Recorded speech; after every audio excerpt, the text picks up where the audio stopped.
নমস্কার, শুরু করছি প্রতিদিনকার মতো আজ সকালে কি লেখা আছে কপালে অনুষ্ঠানে প্রথমে সকলকে জানাই সুপ্রভাত, শুভেচ্ছা এবং শুভকামনা।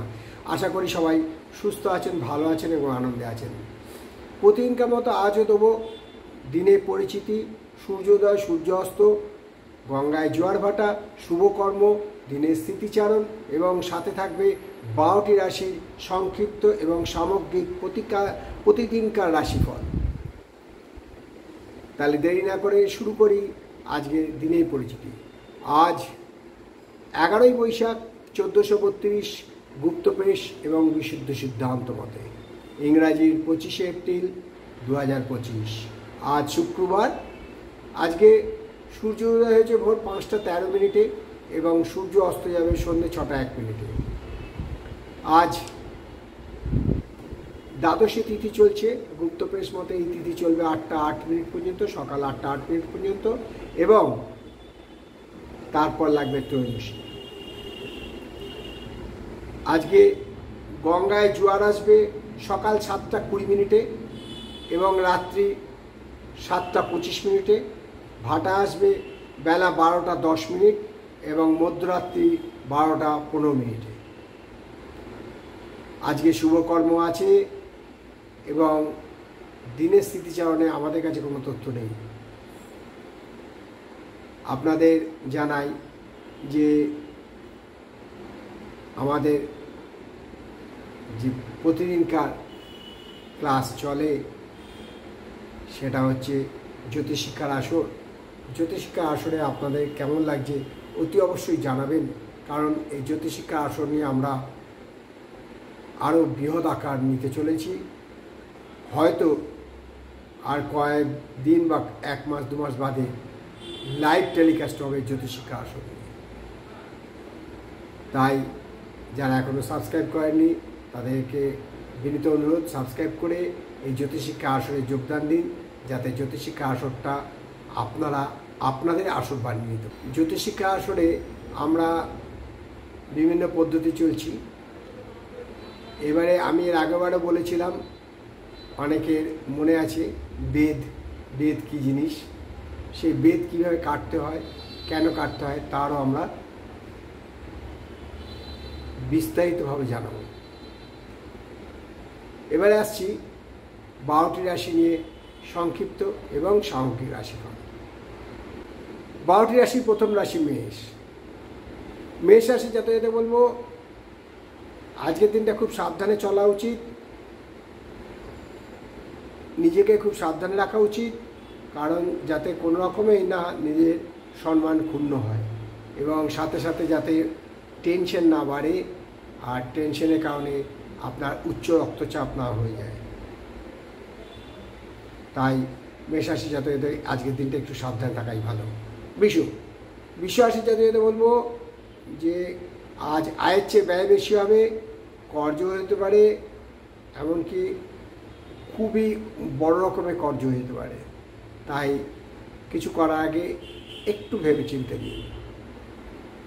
শরীর মধ্যম যাবে। মিথুন রাশি জাতকদের বলবো আজকে ব্যবসায় লোকসান হওয়ার সম্ভাবনা প্রচণ্ডভাবে বিদ্যমান এবং বিনা কারণে ব্যয় বৃদ্ধি হতে পারে, ফলে মানসিক চাপ বৃদ্ধি হতে পারে। কর্কট রাশির ঠিক তার উল্টোটা, আজকে কর্কট রাশির আয় বৃদ্ধি, শরীর ও স্বাস্থ্য শুভ। সিংহ রাশি জাতকদের বলবো যারা প্রেম প্রণয়ের সাথে যুক্ত আছেন তাদের পক্ষে আজকে দিনটা শুভ, শরীর ও স্বাস্থ্য শুভ। কন্যা রাশি জাতকদের বলবো যে খুব ভেবেচিন্তে কাজ করুন, যাতে কোনো রকমভাবে না সম্মানহানি হয় এবং এর ফলে মানসিক চাপ বৃদ্ধি পেতে পারে, শারীরিক বিপর্যয় হতে পারে। তুলা রাশি জাতকদের বলবো যেসব ব্যক্তি ব্যবসার সাথে যুক্ত আছেন তাদের বলবো যে কোনো রকম যেন আপনারা চিটিং বা ফ্রডিংয়ের সাথে যুক্ত না হয়ে পড়েন, অর্থাৎ অসাধুতার কারণে আপনার আজকে লোকসান হওয়ার সম্ভাবনা উজ্জ্বল। তার ফলে শারীরিক অস্থিরতা বৃদ্ধি পেতে পারে। বৃশ্চিক রাশি জাতকদের বলবো আজকের দিনটা মোটামুটি মিশ্র ফল দেবে এবং শরীর মধ্যম যাবে।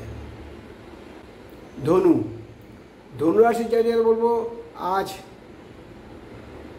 নবভাবে অর্থাৎ নতুনভাবে নিজেকে পুরো প্রয়োগ করবেন এবং ফলে আপনার কার্যসিদ্ধি এবং ব্যবসা যারা করছেন তাদের ব্যবসায় সিদ্ধি, নতুন ব্যবসা শুরুর সম্ভাবনা উজ্জ্বল, শরীর ও স্বাস্থ্য শুভ। মকর রাশি জাতকদের বলবো খুব সাবধান, কোনো রোগ বা শরীরে কোনো অস্থিরতা দেখলে ডাক্তারের সুপরামর্শ নিন।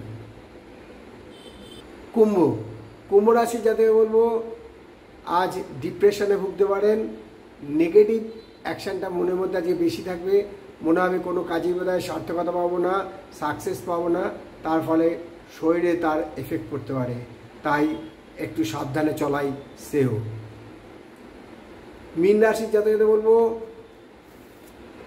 আজ বাক সংযম রাখুন, ভগবান রামকৃষ্ণদেব বলে গেছিলেন বহু কথার বহু দোষ, বুঝে শুনে কথা কোষ, তাই আবারও বলবো আজকে বাক সংযম রাখুন, যার দ্বারা আপনি না অপমানিত হন, না আপনার কোনো ক্রিয়াকর্মে বা বাক্যের ধরন ধারণে কেউ দুঃখিত হন, ফলে শরীরের অবস্থা একটু খারাপ হতে পারে, কারণ টেনশন হাই হতে পারে, উচ্চ রক্তচাপে ভুগতে পারে। তাই মীন রাশির জাতকদের বলবো কিছু বলার আগে কিছু করার আগে একটু সাবধান থাকুন। এই হলো 12টি রাশি নিয়ে আজ সকালে কি লেখা আছে কপালে অনুষ্ঠানে আমি প্রথমে বলেছিলাম দিনে পরিচিত হয়েছি, সব দিয়েছি। এইমাত্র আমাদের কাছে এসে দাঁড়িয়েছে যে আজ বিশ্ব ম্যালেরিয়া বিরোধী দিবস।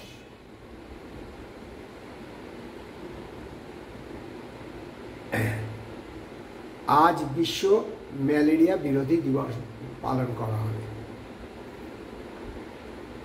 তাই শেষ করার আগে বলি, মা দশমহাবিদ্যার কৃপায়, দেবাদিদেব মহাদেবের কৃপায় এবং শঙ্খচক্র গদাপদ্ম ধারায় নারায়ণের কৃপায় সবার মঙ্গল হোক, সবার ভালো হোক, সবাই সুস্থ থাকুন, আনন্দে থাকুন, এই কৃপা করে আজকের অনুষ্ঠান শেষ করলাম। আবার আগামীকাল পাতে দেখাবে, ততক্ষণ ভালো থাকুন, সুস্থ থাকুন, আনন্দে থাকুন। নমস্কার।